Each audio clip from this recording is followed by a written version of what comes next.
was here until 2:30 this morning. So I suppose you are the determined delegates who've made it. Thank you very much indeed for getting here on time, and I'm sure others are going to join us. We had the Big Easy next door where the swimming pool was covered over. This is rather the Big Difficult, I fear, because what we're trying to do is now bring together what has happened over the last 4 days since we were in here at 4:30 on Wednesday afternoon with all the tables.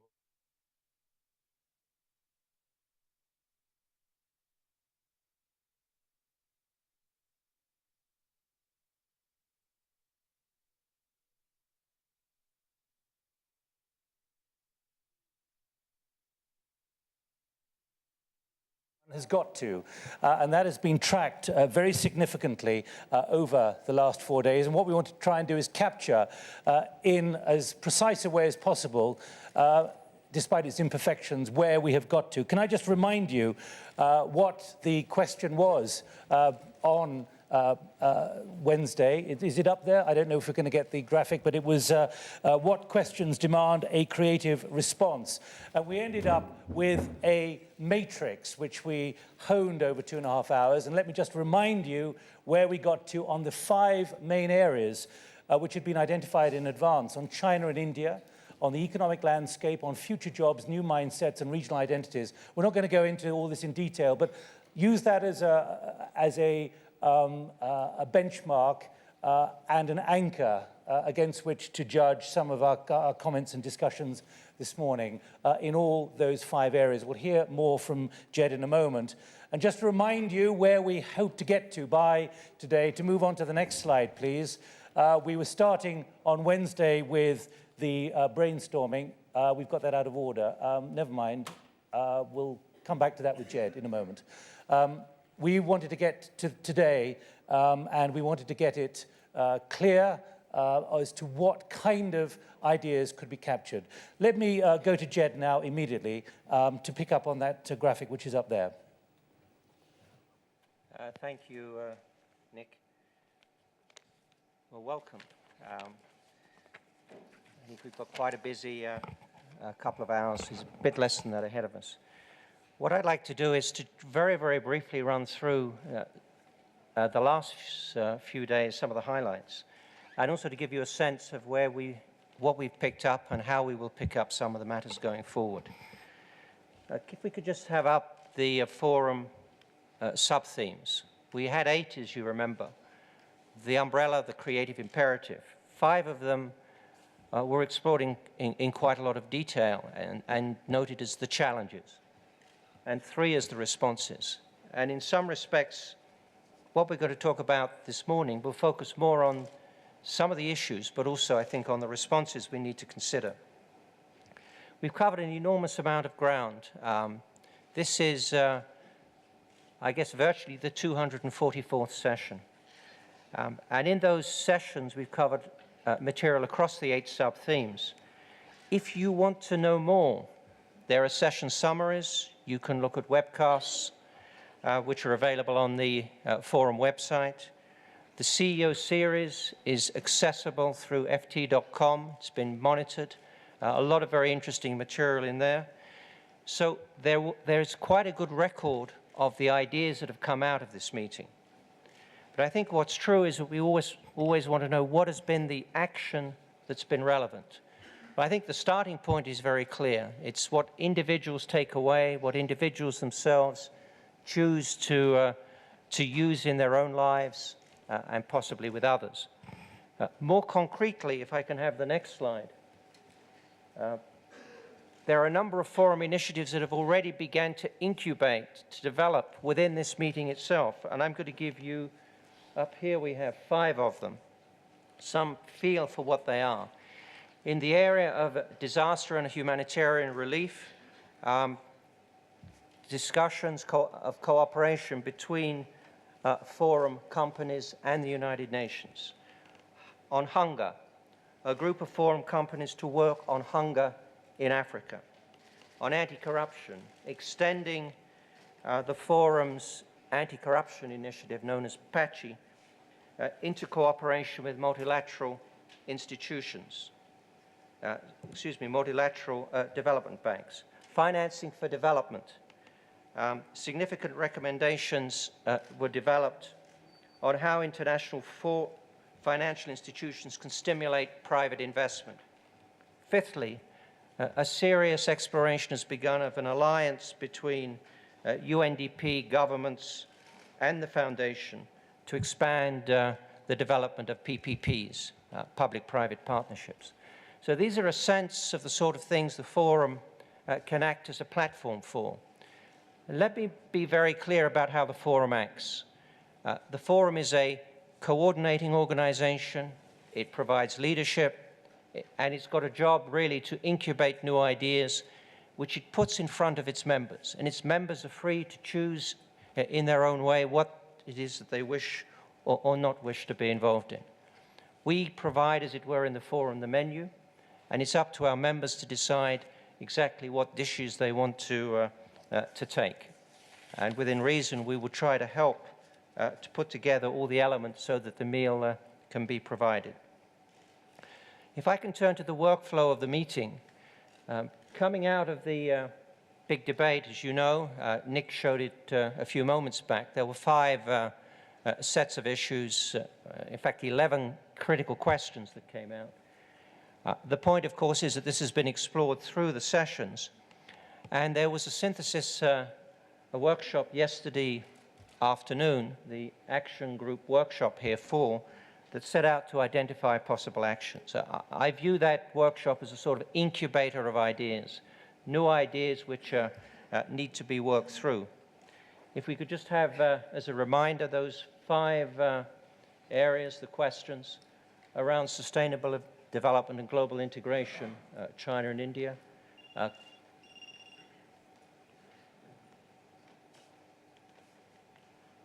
You can just go back.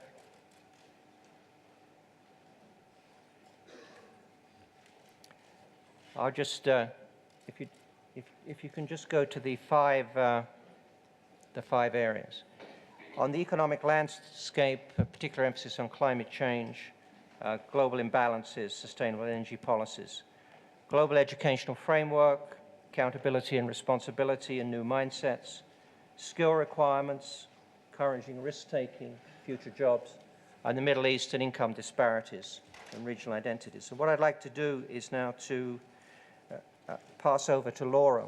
One point before I do that, we will pick up in different ways many of these ideas in our coming regional meetings and, where appropriate, in our industry meetings. So, Laura, over to you. Thank you. Stay there, Laura. Okay, fine. Well, I had the pleasure of sharing this new Action Communities workshop. It was a new effort to try to bring together some people through this process of coming from big themes to specific questions, and then to basically brainstorm actions. Now, obviously, there's brainstorming of actions going on every place throughout the forum, almost on every panel. So this was just a particular mechanism for doing that. And we did break down into the 5 thematic areas, and we did try to come up with some ideas, first cut ideas about actions to address the issues. Now, I'm not going to go through all of this.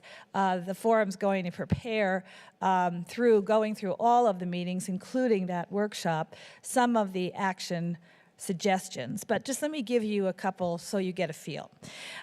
Throughout, whether we were working on the theme of China and India or on creating new jobs, even looking at the situation of greater stability in the Middle East, there was a real view of all of my Action Communities group on the importance of education. So there were proposals about rapid mechanisms for improving literacy. There are a number of companies in the world and a number of education institutions in the world now trying to think about how you could rapidly make basic progress in literacy.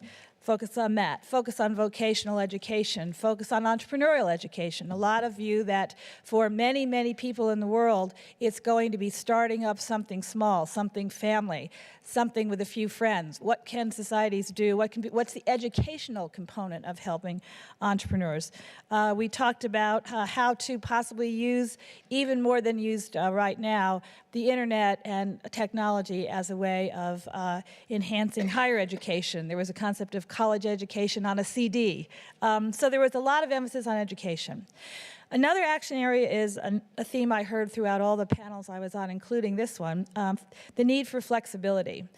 Talking about job markets, talking about jobs, talking about changes in technology. So it's not just education, but what does a company do, what does the society do to enhance the flexibility of the workforce? So education, education, education is one part of the process. Flexibility, flexibility, flexibility.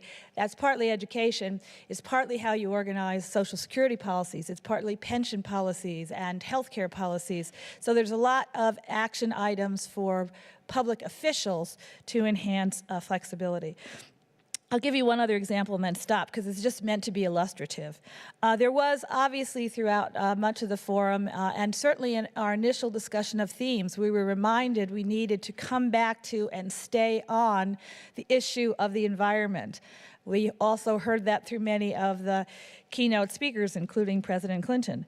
The point of the environment was picked up in the action areas in terms of working on water in particular, and the other area possibly getting more movement around the world on the issue of carbon mitigation through carbon taxation, more carbon trading, as two fundamental levers for enhancing the environment. And then finally, and we didn't have an action item on this, but I would just like to say this because I think it's a theme I've heard throughout my sessions. There is some optimism going forward this year on the economic side that China and India, as much as this conference was about China and India, will actually see an increase in their domestic demand, consumption, and that may allow for a more balanced world in the next year, as perhaps the U.S. consumption engine slows down and the continued emergence of consumption capability in India and China brings us to a somewhat better balanced global situation. Let me just end with my general observation. I think the forum is a place for knowledge gaining and inspiration gaining. And the point of all of this, these action areas, for example, they're for individuals, for NGOs, for people who've met one another here to work together, for companies.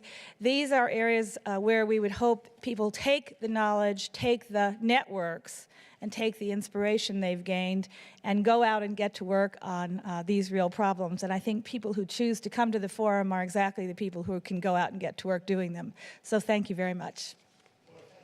Can I? Just a report.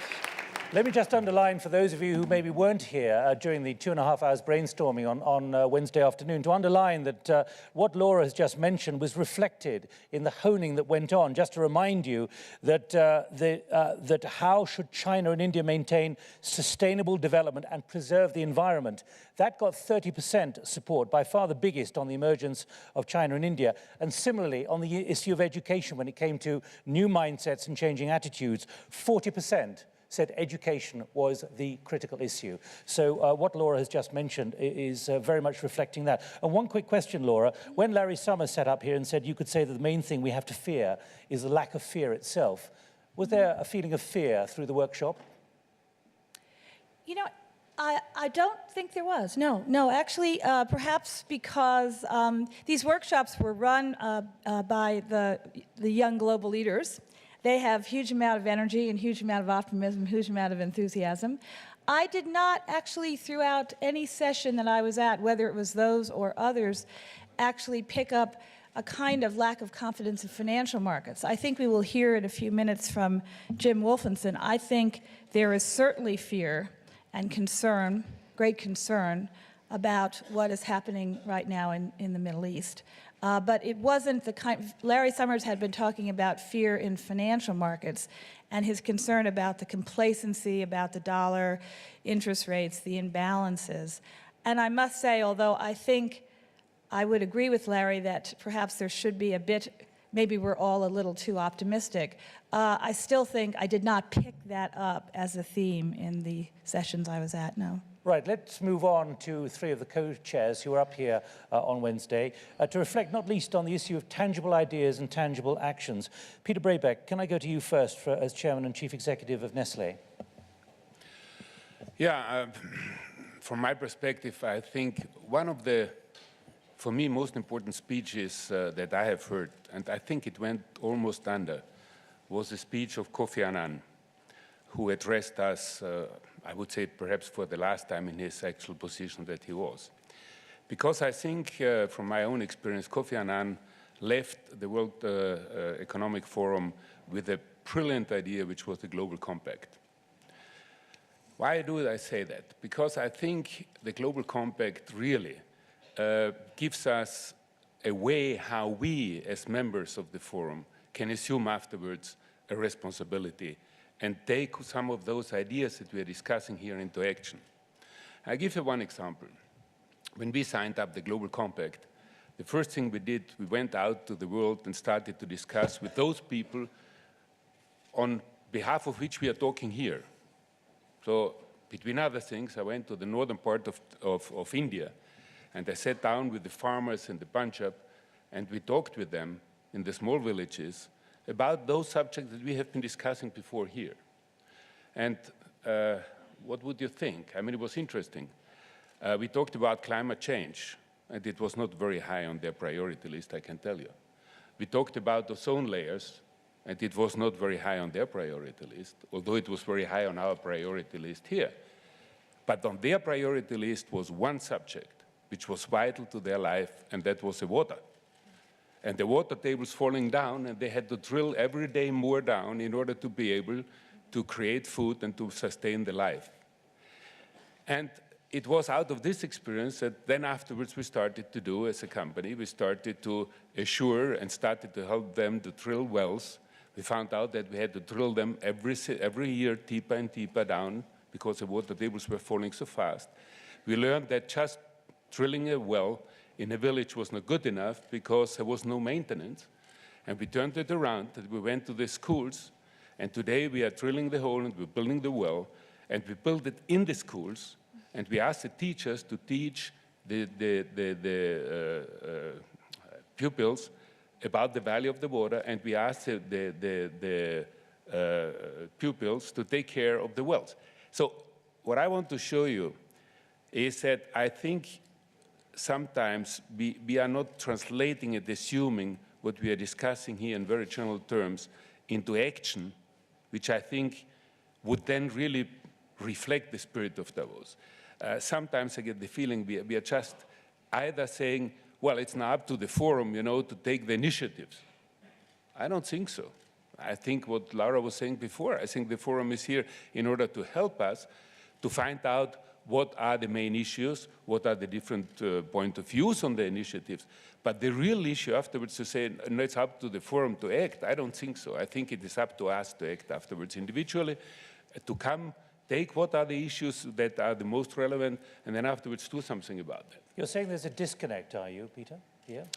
I get the feeling sometimes, frankly speaking, that when we are discussing here between ourselves, first of all, we don't have so many dissonant opinions anyway, because overall we all agree, you know, it's nicer to have a clean environment. Who would not agree with that? Okay, that's relatively easy to say.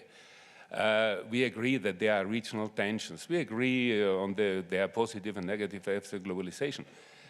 Sometimes I get the feeling that at the end of the day we have all agreed, and then we are saying, now put it now forwards again to the forum and let the forum do something about it. And I think this disconnect, I think is different.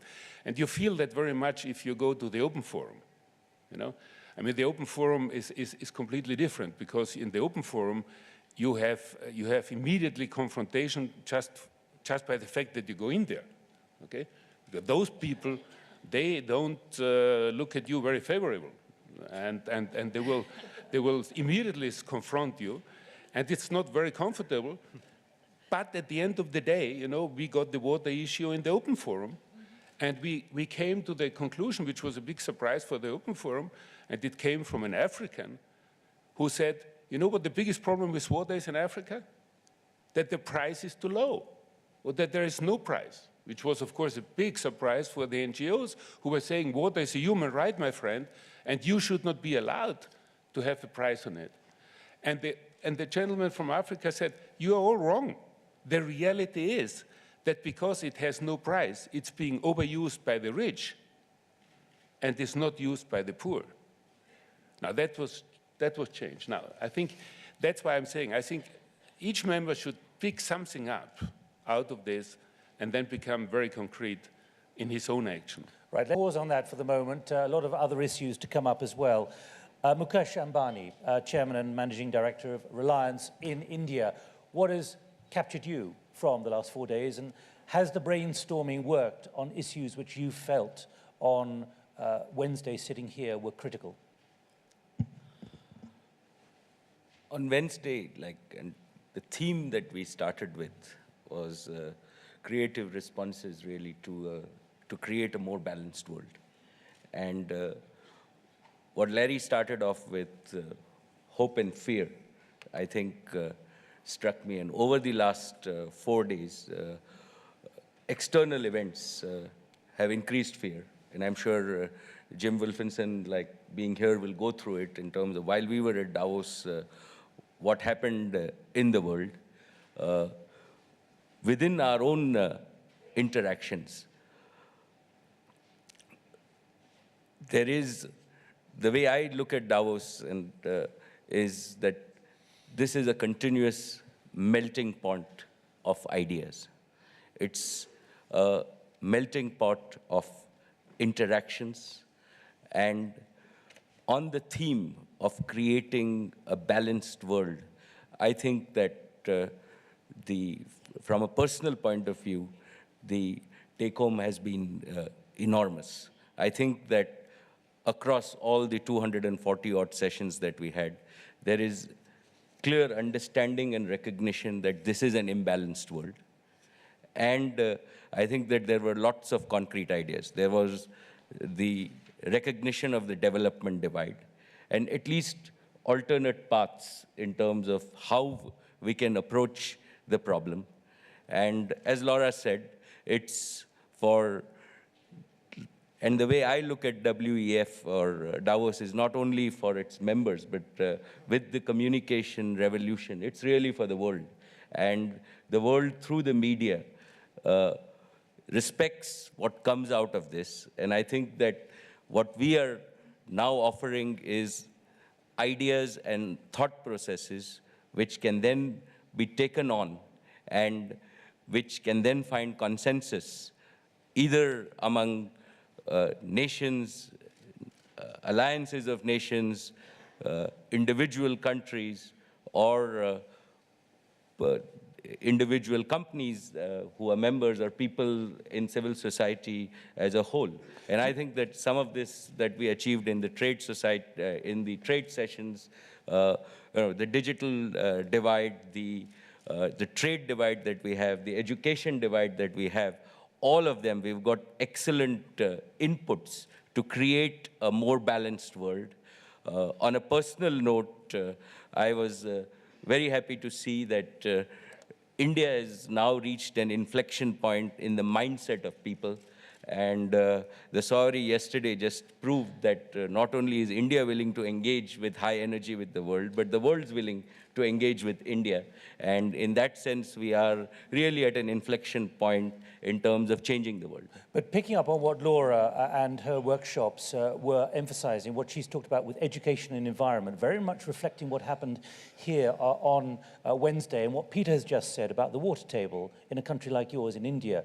Do you see a really important new emphasis here? These issues cannot be ignored because the pressures are growing very fast. You're a big businessman in India. In other words, are you feeling, if you like, a chill wind on these issues in terms of the costs and the duties now? Well, I think, Nick, we've got to recognize that in the world, right, people really are fighting two battles. There is the developed world, which is fighting the battle for peace and a better life. And there is our part of the world, which is fighting a battle for prosperity. And we still have bulk of our people living an unacceptable condition of human life, right? And I think that the imbalance theme of this year recognizes that. And yes, while all these issues are important, I think that the first issue that we need to tackle is to get quality of human life to a certain acceptable level, and then worry. And I am sure that, like, all of these, like, if we just have to prioritize that, but I think that the world has to recognize that we've got to get basic quality of human life to a certain standard as quickly as possible. Of course, in a village, human life depends on water, and so it's a very, very immediate issue. Absolutely. For that person in that village, in that community. Absolutely. I'm sorry, I'm having to park quite a lot of things because there are so many things we need to capture. I want to come on to Jim Wolfens in a moment, but Martin, just widen our perspectives a little more, can you, in terms of the landscape that you saw here? Sure. What we did achieve, was it pretentious, or was it brainstorming, which had a practical achievement and something that can be taken forward? I may not widen it, I may narrow it, Nick. I don't Okay. know. Apologies. I'd just like to echo what Peter said about the need for action, not the World Economic Forum itself, but through the participants in the forum. And I think that's a critical issue, which I'm glad to see Jed already addressing. When we set out the agenda in the town hall meeting earlier, there were 4 things that I was particularly interested in and particularly focused on, and these were 4 things that I think reflect the condition or the status of business, our clients, throughout the world. The first point was a geographical point. There's a need for a creative imperative, if we must call it that, geographically, and that came sharply through the cases of India and China. And Mukesh referred to an inflection point. Maybe the inflection point was the excellent event that the Indian delegation put on last night and through this morning, and was a bellwether. But we had other inflection points, China becoming the 3rd largest economy in the world. Advertising revenues, actually I received an email whilst I was here indicating that advertising industry in China is now the 3rd largest in the world. So we did have that inflection point in the case of India and China, but it's not just India and China. In the context of Asia, it's countries such as Pakistan, countries such as Indonesia, Vietnam, Bangladesh in the longer term, that will become critically important. And there was focus at the forum on Asia. There was focus at the forum on Africa and the Middle East. There was focus at the forum on Eastern Europe. Interestingly, the one area of the world where there seemed to be little focus, and we were talking to Peter about this last night at a dinner, was Latin America. I think it was virtually non-existent in terms of sessions, participation, government participation, business participation, media participation. And it's the first time I've been coming here, I guess, for 16 years. It's probably the first time I can remember so little emphasis on Latin America. The other thing geographically I just mentioned is the challenges that are facing Western Europe. Western Europe does remind me, sorry to say it, as an aging, mature company with heavy pension liabilities and healthcare liabilities, and I didn't get from the sessions here the way out. In fact, I probably go away being more depressed than I entered. The second point was sort of functionality. Changes in functionality, the creative imperative in relation to new technology. And this was a magnificent opportunity, and I must congratulate the organizers of our governors sessions, particularly in media and IT and telecommunications, because we had, for the first time, an excellent opportunity to engage with Google, which is probably the essential new technology element that is affecting our business, both in a positive way in terms of opportunities, but also in challenges, and also to examine the impact of convergence. We've heard about convergence for 16 years, these 16 years I've been coming here, but it's now becoming much more sharply focused, and we had some excellent sessions on that. The two other areas that I think are very important, one of which I'm particularly self-interested in from the point of view of our business, but the first of which is the issue of innovation.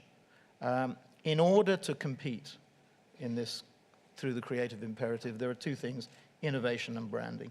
And innovation, I think Tim, I think may add to this later. We saw clearly the importance in a low inflation, relatively low growth, high retail concentration world of the importance of manufacturers innovating effectively. And we examined the structures that need to be put in place in traditional companies to achieve that. So how to stimulate innovation and put in structures, maybe new verticals, to complement the historic verticals that we have inside companies. And finally, the issue of branding. There is no doubt, as a result of the sessions we've seen here, that in a world which is increasingly globalizing, and we're shifting from Americanization, in our view, to true globalization. There are the multinationals of South Korea, the chaebols. There are the multinationals in China and India, and Mukesh's company is a strong representative of the change that is taking place. It is no longer a world that's dominated by American multinationals or indeed European multinationals. Peter makes the point that 35, I think, out of the 50 top global corporations are based in Europe. But the dominance of the US and the dominance of Europe, particularly Western Europe, is eclipsed. And I may just add one point, which I forgot to say. I've noticed for the very first time, I think, a tremendous new self-belief in the, I hate the phrase, emerging markets of the world. These are the faster growing markets of the world. And Mukesh referred to balance. What we're witnessing is a sharp shift in wealth over a relatively short period of time from west to east. And I make the point again, this is something that happened 200 years ago. It's not a new phenomenon. In a sense, it's back to the future. So globalization, overcapacity, shortage of human capital, the demographics are working against us in terms of recruiting people, training, retaining people, the web, the disintermediation of the web, the need for internal communications for strategic and structural change, and finally, increasingly concentration of distribution. All these things make branding and differentiation critically important. So finally, I think the World Economic Forum is a unique event. I can't think there are imitators or attempted imitators. I still believe that this event is unique. There is no other. It's a unique opportunity to learn. It's a unique opportunity from a more practical point of view to network. And I think we took a little bit of the pretension out of it this year. Thank you. I'm just quoting back your words, if you remember, from Wednesday morning in the Times of London. Before I go to Jim and Tim and Cardinal Martino, can I just raise one thing? Because you've actually just raised it yourself, Martin, but go further. And after what Laura discussed on the opening day about jobs, which is something we did in the BBC debate here, talking about 500 million jobs needed in the next 10 years just to keep unemployment levels at the same. The reason I'm raising this is that shortly after we met in here on Wednesday afternoon, Angela Merkel was up on this platform, and she warned of serious social disorder and the lack of trust. You talked about Western Europe being like an aging, like a company, an aging company. I just want to throw that in at this point, both for Laura and Martin and anyone else, and maybe Peter as well, running an enormous corporation. How serious a problem is this? You have the Chancellor warning that Germany is in deep trouble and labour costs and everything else, warning of social disorder. Martin, do you just want to pick that up? Well, it is a critical issue because we do have in Western Europe relatively high levels of unemployment. And if you look at regional unemployment in south of France, south of Italy, eastern Germany, there's a fundamental change in economic policy from the days when I was at school. When I came out of school just after, a little bit after World War II, but can I press you, was enough discussed here about it in terms of the imminent challenge, particularly with the demographics? I think inevitably not, because it's such a difficult issue. It's a difficult political issue, and the rise of protectionism, which is, I think, a concern that did come out in the course of the forum, will be buttressed by this concern. So I think inevitably it's a serious issue. Laura. I think it was certainly in many conversations that I was in, when you were looking at the aspect of globalization from the point of view of the developed countries, it was a repeated theme by many people that the workers in Europe and the United States perceive the problems of unemployment, or in the US, not so much unemployment, but stagnant wages in the middle and falling wages at the bottom, that they perceive these issues as the consequence of globalization increasingly. This is a big problem, because if that's the perception, then the policy agenda which the voters will move forward over time is a policy agenda which reflects that, which means that there will be much more appetite for moving back from a trade liberalization, or moving even worse. You could say first step is to move back from trade liberalization. Second step, much more dangerous, you move into active protectionist mode. I'm not so worried about social disruption in the United States. I will leave the Europeans to think about this themselves. I am worried about the issue of how Americans view trade. I said in a couple of sessions that I think Americans right now, if you ask the average American, what do you think about China? They will say either that China is threatening their jobs, China is a threat, or they will say they're afraid of China. They will not say anything positive about the importance of China's growth to the U.S. marketplace, to interest rates being lower in the U.S., to who's buying U.S. government debt. It's simply fear and concern and a bit of anger. And so this has been repeated as a theme among many of the leaders of the advanced industrial. The people from political circles who are here are reflecting this by saying that's what they're hearing from their citizens. But I know so yes, it is an issue. I know all of you want tangible issues, tangible solutions. Is this an area where really more work needs to be done? And I'm taking my cue from Martin. Peter. Yeah, I think Angela Merkel was right. I think we see social disorder in all places of the world. I mean, it's quite clear if you have a capital of the second biggest economy or third biggest economy of the world, where you have 24% unemployment, where you have a capital which doesn't have the money in order to switch on the lighting at night, and we are talking about the motor of Europe, that you have social tensions which one day can get out of control, frankly speaking. And I think in this respect, it was important that she tries to rebuild trust and to rebuild confidence into the future, because it's all a matter of expectations. You see, the Chinese government, has made an enormous change in its priority setting. Chinese government today has 3 priorities. One is social, rural, and environment. Now, those have completely changed to the setting they had 5 years ago, okay? Why?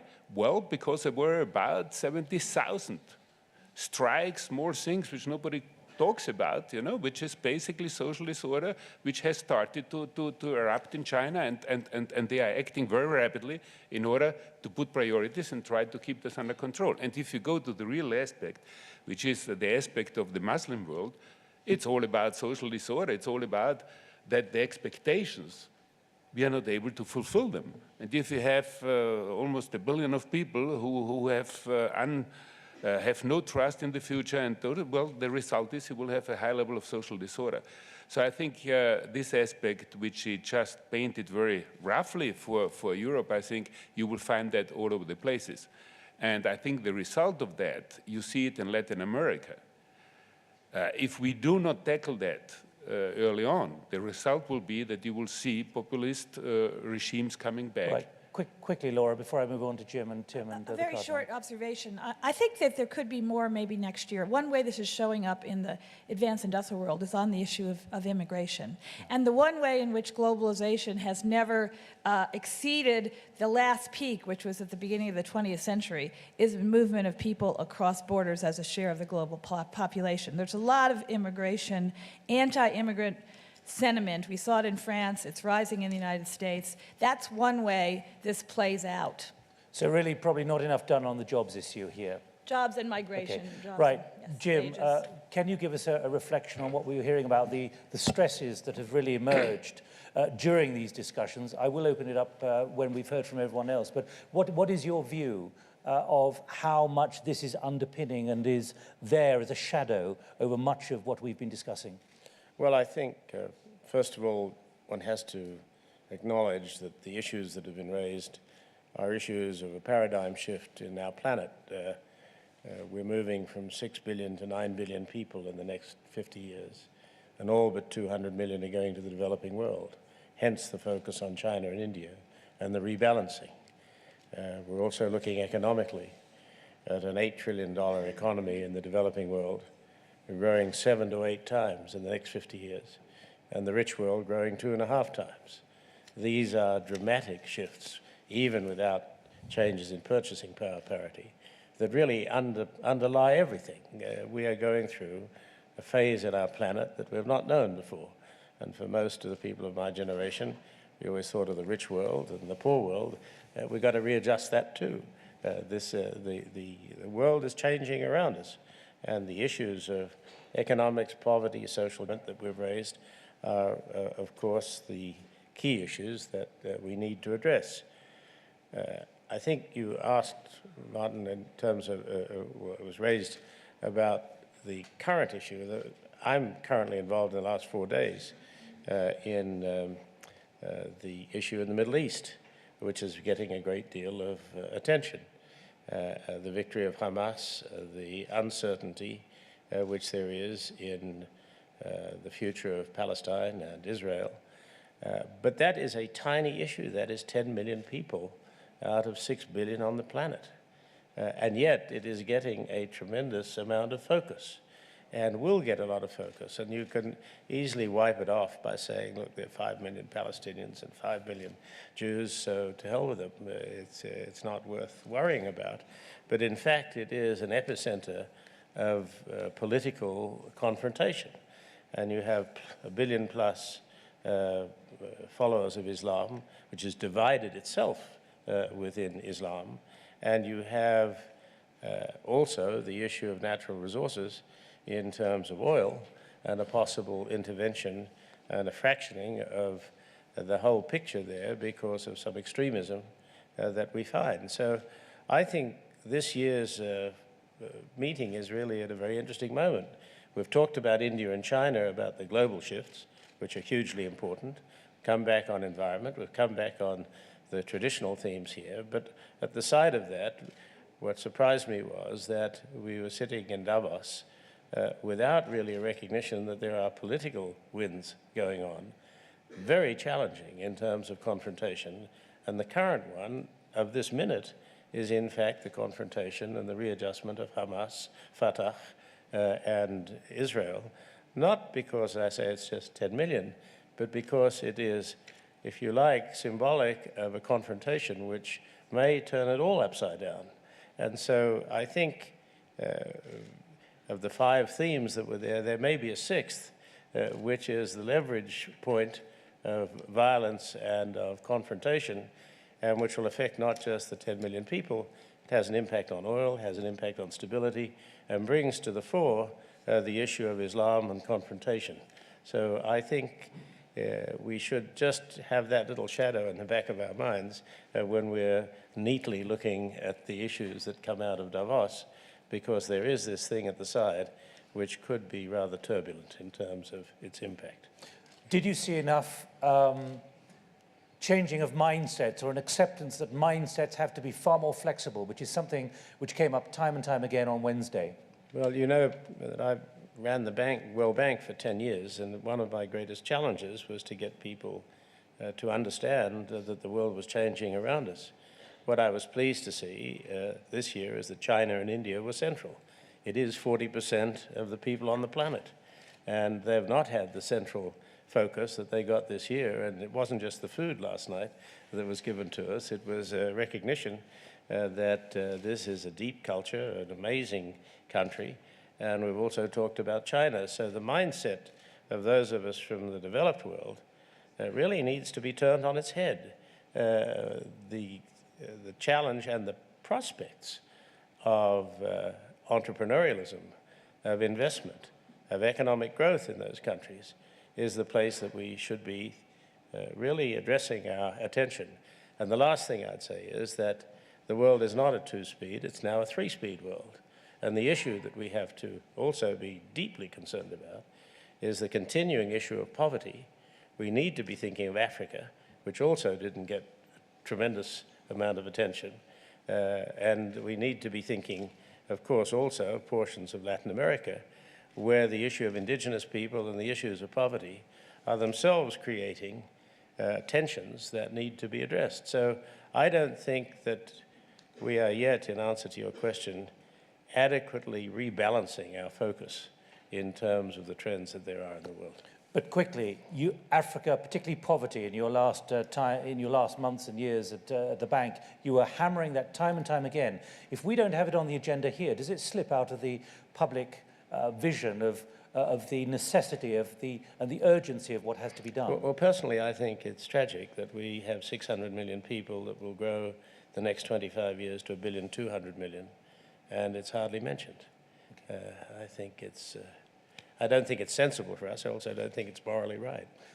Tim, let me turn to you. An incredibly successful design company. What's your reflection? What have you captured from the discussions? Has there been enough thinking out of the box, enough imaginative thinking, given the enormity of some of the issues which have been identified? Well, I'd certainly say my first reaction, which is my first visit to Davos, is one of being completely overwhelmed with how much conversation there is. And I think, I've been relatively close to a lot of the sessions that have been focusing on the creative imperative and innovation. And I think I've brought a couple of conclusions away from that. Firstly, there's no doubt among business that there's a great deal of enthusiasm for increasing the creative capacity, the innovation capacity of our organizations in order to drive organic growth, in order to drive differentiation, as Martin was saying a little earlier. There are some significant hurdles to it, though, that I think have emerged this week. Perhaps the first is access to talent. There's just not enough creative talent, innovation talent, if you will, within businesses today. And it seems there were a lot of comments that I heard about the need for business schools to shift the emphasis of teaching from perhaps management and administration towards innovation and design thinking. Creative institutions need to become more effective.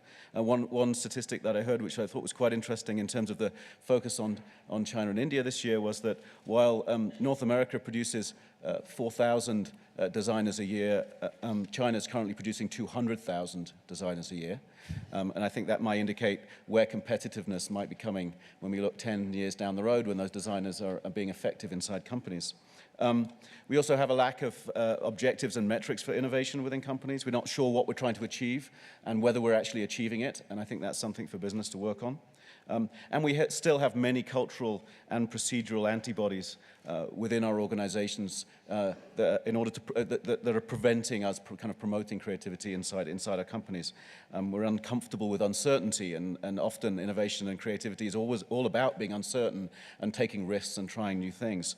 And I think it's going to take really strong leadership from the CEOs, from the leaders of companies and the leaders of institutions, because institutions need to innovate too, in order to directly support a growth in innovation. Barry Sternlicht yesterday from Starwood was talking, I think, very eloquently about that, and he's a great example of a CEO who connects to innovation and gets on and does it himself and has grown a company that way. I think the second conclusion that came for me out of this week is all about what design's good for, or what creativity is good for. As a methodology, it is a great integrator of disparate issues. I mean, that's what creative thinking does. It's what design does. It brings difficult to resolve issues and somehow makes them whole. And it can help with both first world and third world problems. And it can unite a lot of the issues that have been talked about so eloquently this week. But again, there are some hurdles, I think. And one is that innovation is action-oriented. We've heard several times already this morning about the need for action. And in order to get action, we need challenges. We need the issues to be discussed at a level where action can come out of them. So I think there's somehow, if we can figure out how to bring the issues that are operating at 30,000 feet, maybe just to 15,000 feet, so that the creative folks amongst us can kind of, the problem solvers can grab hold of them and do something with them. Now, a real key to that, I think, is what Peter was talking about before, which is getting out and seeing the world as it really is. I mean, go to India and see what the issues of water are really about. Go to Africa and see what the issues of health are really about. We can't only rely on the conversations we have in this forum. We have to be prepared to go out and have direct contact with some of these issues, because that's what does turn them into kind of actionable challenges. And I'd certainly love to see more of us leaving this forum not only with a determination to work on some of these issues, but a determination to go to some of these places and work on some of these issues. And then I think we can we've got every opportunity to weave creativity and innovation into the sort of DNA of Davos, and I think that would be a wonderful thing. Thanks, Tim. Just before I go to Cardinal Martino, Laura, the creative thug, has demanded, as he described himself, more innovation and creativity in business schools, less management. I had two reactions to that. One is that actually the good news is that the very best business schools in the world have already started to grapple this. In all honesty, I think there is a recognition. We hear it from our clients. We do serve our clients, the students, and the recruiters. We've heard the need for more innovation. There are more courses on innovation being offered. We're starting a new center on management innovation. There's lots of things going on, just starting, absolutely. The second thing is the message does have to come very strongly from the business community. That is, when you hire people, if that's who you want, you have to be clear, because basically a lot of business school students in the best schools are still going into financial services jobs and consulting where they're being evaluated on traditional metrics. So I think it's very important. Yes, good news, business schools are doing something too. We'll do it faster and better the more we have input from the recruiters about how to do it and what they want. Cardinal Martino, thanks for your patience. As you've listened to the discussion this morning more broadly through the last 4 days, as President of the Pontifical Council for Justice and Peace in the Vatican, what kind of relevance has this had to the challenges that you see? It's important. This forum is important. During these days, we were overfed of ideas, of proposals, and as we had excellent food, but we had excellent food for thought, and this is important.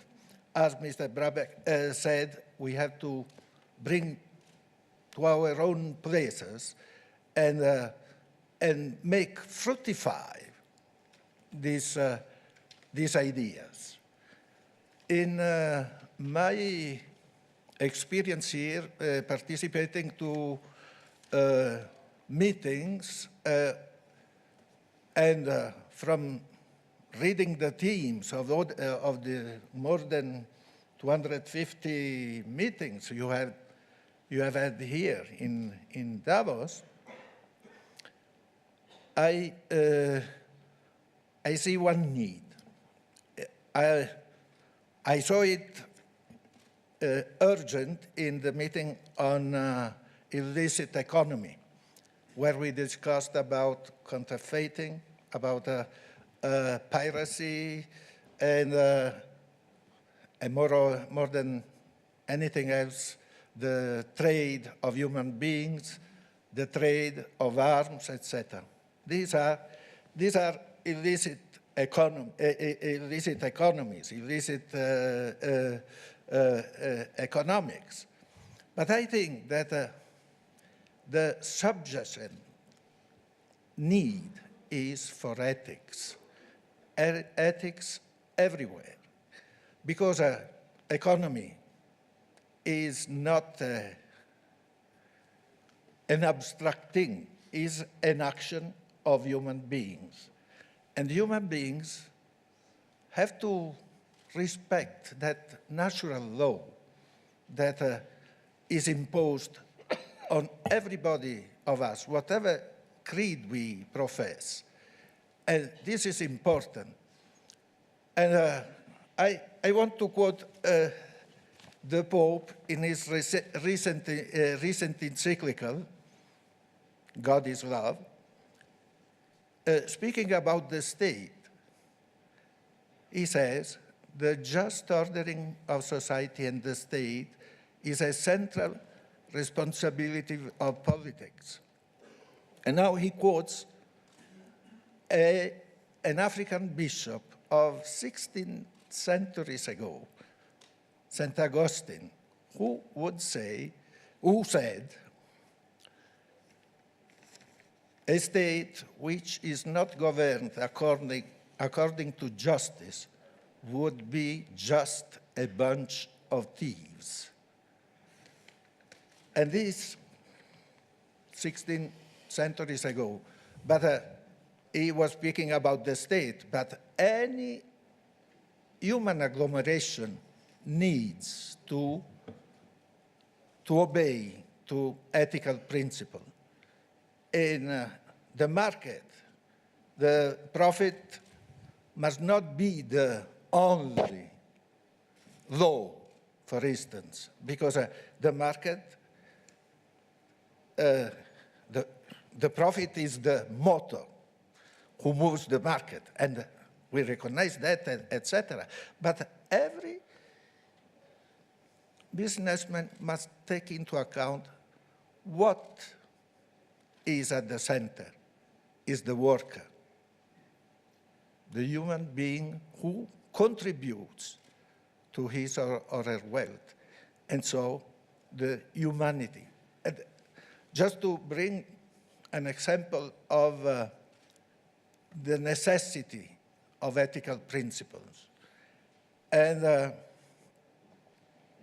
I heard in a previous meeting that there is the possibility that the next forum next year would be dedicated to values. And I welcome this possibility that will increase the study of this human activity that is yours, the activity in economics. Thank you. When you know that 40% on the issue of mindsets and changing attitudes, just to repeat, wanted to create a global educational framework to create greater inclusivity, and secondly, 30% on Wednesday and through the action groups and the workshops have wanted sustainable development and the environment to be a critical part of India and China's development and in the developing world.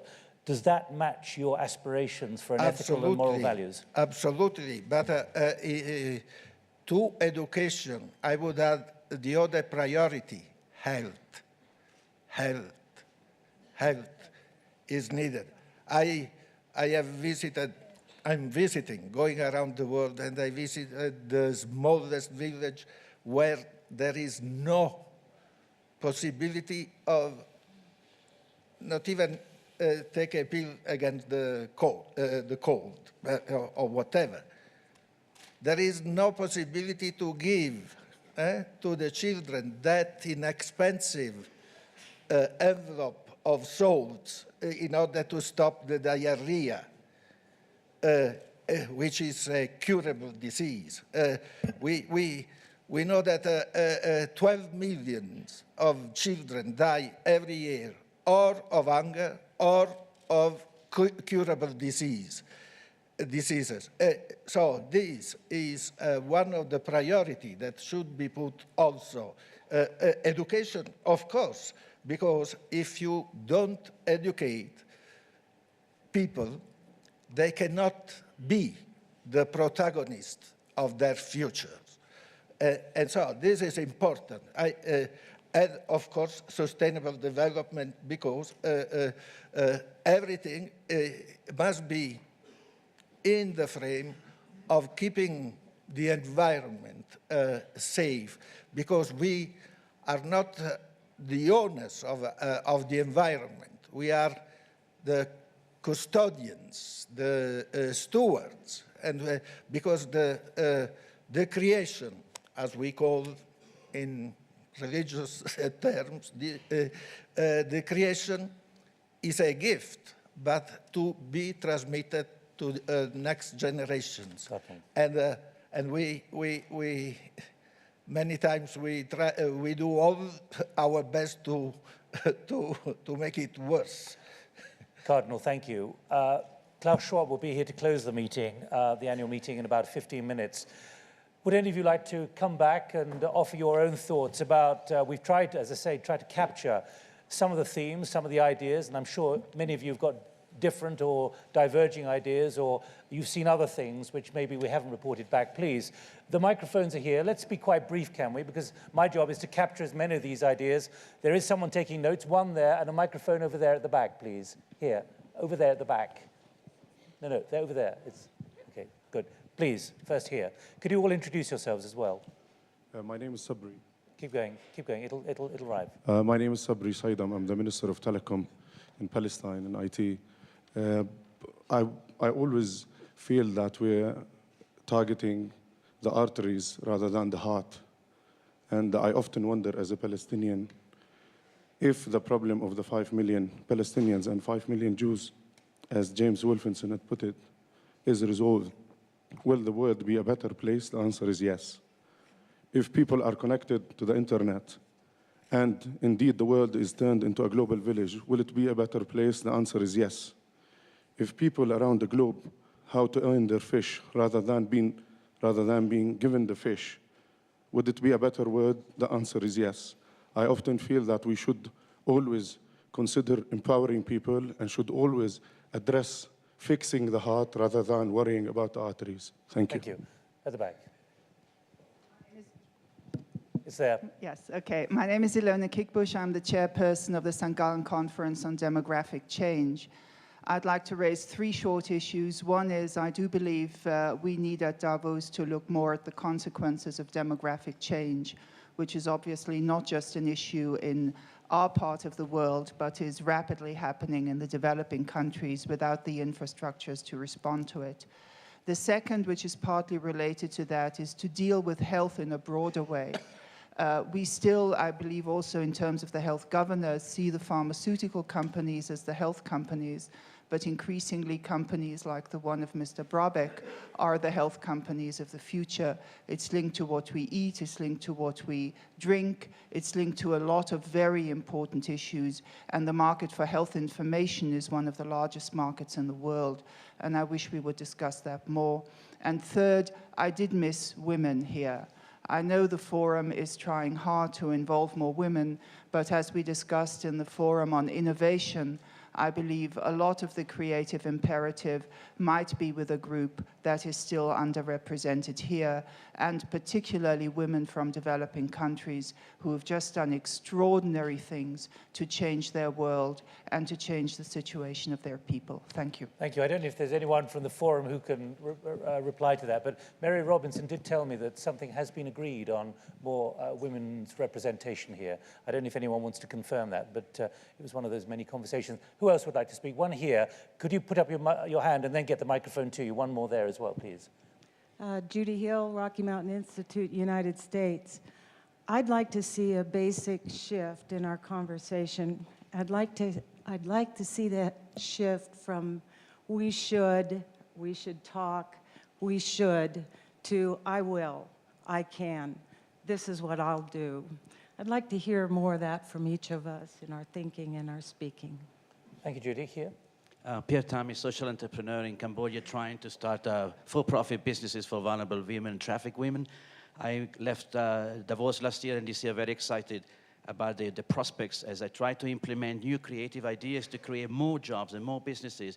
I found that as I approach people, we find that we were bogged down by either the shareholders are not willing to take the risks to go out to emerging markets, or the middle management were too concerned about management and not wanting to take the risk, and therefore we got bogged down and unable to implement the ideas and the concern that were expressed here. I'd like to ask from the private sector, Mr. Brabeck, or from the World Bank, Mr. James Wolfenson, if there is a way to bring these messages across to be able to implement and to do what we decide here. Jim, Peter, would you like to respond to that immediately? I'm retired from the World Bank. Well, okay, that means you can be 110% visionary. And what would you like to see? What do you believe is possible? Well, I think at this point as well, I will rather than I should. Well, I think that, I spent 10 years trying to deal with this issue. And I'm interested in the 2 comments because I endorse them completely. But the people with money around the world are still, as I say, at this inflection point. They haven't yet recognized that the comfortable environment in which they live is challenged by the uncomfortable environment in which the majority of the world lives. And it's hugely important that they make that shift for two reasons, in my judgment. First, for self-interest, for stability of the planet, which our children will discover as the weight of economics, as the weight of poverty changes. So I'm deeply concerned about that. And as the Cardinal said, the other thing which needs to drive us is the sense of moral justice and the sense of what is right. And it's quite hard when people feel comfortable to get them to think about issues of morality and social justice. The two questions that were raised in the issue of I can, I will, and the other issue of trying to get people to be aware of these issues is, I think, the forefront issue. And I think it's for two reasons. If we don't do it, we will not have a stable planet. We will not. And the second reason is that as human beings, we should. And I'm very grateful to the Cardinal for saying that. I think that Davos is approaching these questions. And if next year the issue is on values, it would, I think, be, I have nothing to do with running Davos, but if it were on values and ethics, and also would concentrate, parallel that with the changes that are taking place demographically and in terms of economics, I think it could be a fascinating session, because I think these are the two trends that are happening. And quite obviously, you're concerned about it because China and India, as the two representative economies of this paradigm shift, are there. But if we could bring that together with the issue of values and the issues of, in a way, self-interest that are emerging, I think it could be a fascinating meeting. Could I invite all of you, before we came on the platform, we were talking about tangible ideas, tangible solutions. If anyone would like, any of you would like to pick up the I will rather than I should. Peter, that point particularly about the changing demographics and the changing nature of the health and pharmaceutical business and the new expectations of an enormous corporation like yours. Yeah, first of all, I fully agree. I think we are transforming the health system, and we will have to change that, because up to date we are really concentrating all the time, especially in the Western world. I mean, we are concentrating the whole health apparatus on when we have a problem.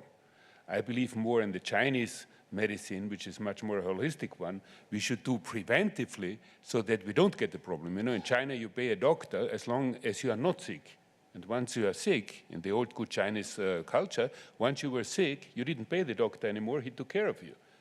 And we should pay also in our health system, we should be paying not to be sick and not afterwards, you know, spending enormous amount of money because we are sick. And we can do, and I think there, as you are saying, the nutrition will play a major role, preventive role, in order to help to overcome this thing. Now, the other issue, the demographics, you're absolutely right. I mean, that's a reality. You know, we can, talking about we should and we will. Let me be now positive. I think most and all of our companies are doing quite a lot. If I talk about water, yet this is true, 1.1 billion of people do not have access to the minimal good amount of water. 2.4 billion of people do not have access to what we would say a decent life, which is 50 liters of water. Now that's a bad part of it. Now the good part is 1.2 billion people got access to water over the last couple of years, okay? Now, the demographic, what is going to happen is that if you look at the negative side, it will be bigger because we are growing faster and that we will not be able to keep up with the infrastructure. If you look at the positive side, how many people had increased, how many people had improved its living standard over the last couple of years, a lot has been done, a lot has been achieved. Is it enough? That's a question.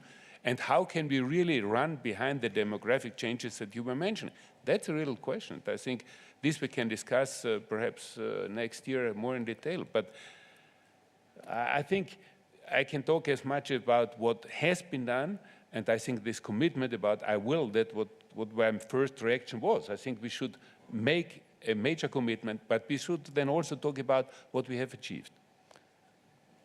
Martin, Laura, yes. Can I say one thing, bringing those two things together? I emphasized in my remarks that basically this discussion and these ideas are then taken forward by individuals in their organizations and in what they do in their lives. The I will is an individual that's what I firmly believe, and I think that individuals who are leaders, and I would assume most of the people who come to this forum fit in that category, a real challenge is to take the I will in an area and spread it through your organization. It goes to organizational change. So you mentioned middle management. In many issues, in women's issues, which I've looked at a lot, why you have top-level commitment, say, at the top of an organization to change. The problem is getting it through the organization. So there's a tremendous challenge to individuals here as leaders to take something like I will. Obviously, we've heard a very eloquent message of I will at Nestlé's in terms of water, and Peter has managed to get that through the organization, to create the organizational structure, incentives, management team to do it. It's a tremendous issue, though, of how you motivate people to do it in your organization. It's organizational change, it's cultural change, it's mission change. Very hard to do. That's the challenge to the individuals here who can say, I will, in a variety of ways, but they can't do it without their organizations. Martin. So, next step. Just two very quick points. Firstly, the nature of demographic change means that in the longer term, every corporation, irrespective of what industry it is in, whether it's in the professional services industry or in a manufacturing industry, differentiation will be about the people and their attitudes inside the corporation. So recruiting, training, developing, maintaining the talent base inside companies will become the key differentiator because of the shortage of people. The other issue, which is probably a very sensitive one, which I don't think the forum has really focused on. Somebody said that it was difficult to take initiatives in faster growing markets because of institutional resistance. One of the biggest set of resistances to the creative imperative and change is the attitude of the financial markets, the financial institutions, the growing importance of hedge funds in terms of determining management attitudes to the short versus the long term. The pressures inside listed companies and indeed inside private equity companies, maybe venture capital companies are different. The pressures in the first two sets are to the short term and maximizing short-term returns. In fact, private equity companies are probably the most expensive source of capital that there are in the financial markets. Getting the financial institutions engaged in acknowledging that investment for the long term is critically important, I think is a big issue. Mukesh, I will rather than I should. Tangible ideas, tangible solutions. Well, like, one comment on demographics first is clearly, like, I think if we don't look at demographics in isolation, but look at it as a world as a whole, and I can tell you that 600 million people in India are below the age of 35. Right? It's like as the world grows older, India is becoming younger. Now that brings the I will responsibility, right, on all of us. It transforms into education, investment into education, different forms of delivery system. We don't have a long time to get, like, we have to deliver something in the next 5 years. And then that reflects a mindset which is empowering all these young people to deliver the environment and everything that we talked about. So I think that's a perspective. And just before Klaus comes and joins us and says farewell to us all, Tim, a final thought on this? Well, I mean, I have a very small company, so we're used to doing lots of little things. One of the little things, I had a great conversation yesterday with a couple of great social entrepreneurs that are trying to do hard things in Africa in particular, and we agreed we're just going to start swapping our designers and engineers between our two organizations. So I'm going to be sending designers to Africa, to go, and he's going to send designers to me, and they're going to come and work in Silicon Valley, and mine are going to go and work in Africa. And it's a small idea, but I think it will actually increase the amount of learning, and we will start to discover some of the issues that Peter, like the ones that Peter mentioned. And maybe next year we'll be able to report on some interesting outcomes. Well, I hope we've helped summarize the level of lift that there has been in the last 4 days, even though we've left quite a lot out. But we could probably keep going for another hour to highlight some other issues. Can I invite Klaus to close the annual meeting?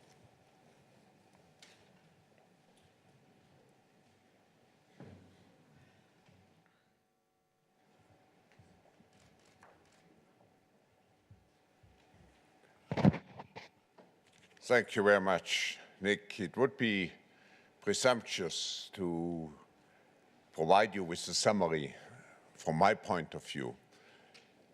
What I want to do is just to promise you that I have listened to all the ideas who came up, and I was particularly impressed by this notion of I will.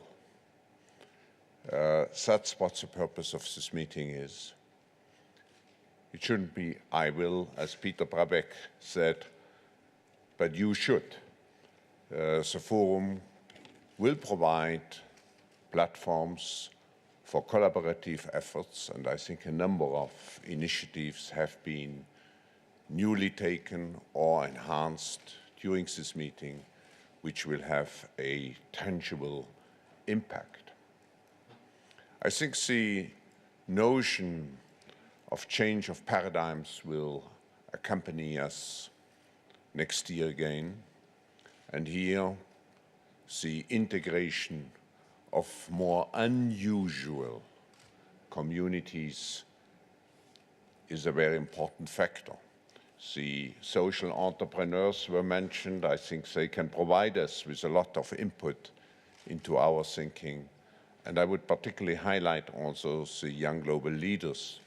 And we certainly will look for action, and for ways how we can even increase the interaction among the participants. For me, the issue of ethical values is an important one. We have been 15 years ago at the origin of a project which was called World Ethos, and it may be time, and afterwards you, Mr. Wolfenson, you have from the World Bank given a lot of emphasis to this project, and we will see what we can do in this respect to create a much stronger fundament of what we call a global trusteeship. This brings me maybe to the last point. If we look at Davos, what we want to achieve is to create a global trusteeship. That's what we are missing in our world. And when you are going back, don't forget your global identity, your global responsibility. I would like, at the end, to thank first our co-chairman for the guidance they have given, and I'm particularly grateful also to my colleagues in the Foundation Board who are so engaged into the activities of the World Economic Forum. I would like to thank everybody who has been essential for making this meeting a success. The biggest feeling of gratitude which I have is always to see that this is not a meeting, it's a kind of community where everybody feels really part of it. I would like to thank particularly our Swiss friends, all those who were responsible for our security.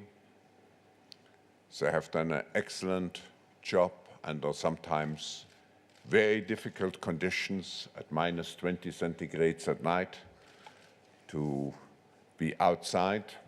I would like to thank all my colleagues inside the forums. There's a team now of nearly 250 people just in the inner core serving you and remaining ourselves innovative.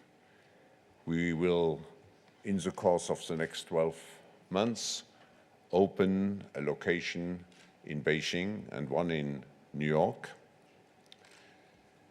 We would like to integrate into our thanks all the outside staff.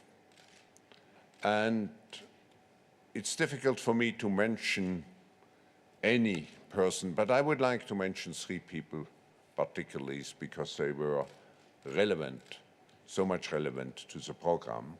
First, and I could, as I mentioned, give you a long list. So I just select those who were particularly relevant to the annual meeting program. And it's first Chad Davis, who is the managing director at the World Economic Forum in charge of strategic insights. It's Jonathan Smith, who actually had the responsibility for the annual meeting program. And finally, I would like to mention Stephanie Janet, who was the operational integrator of those 240 different sessions which we had over the last 5 days. I think you never have been so interactive as you have been this year. So I would like to thank particularly members for their loyalty and our strategic partners for their support. I can promise you already now, the world will not run out of problems and challenges. So we will be around for many years and try to help you to meet those challenges. So thank you very much. Have a safe journey back. And I see you, hopefully, all in good health again, and hopefully in a more fruitful world in 2007. Thank you.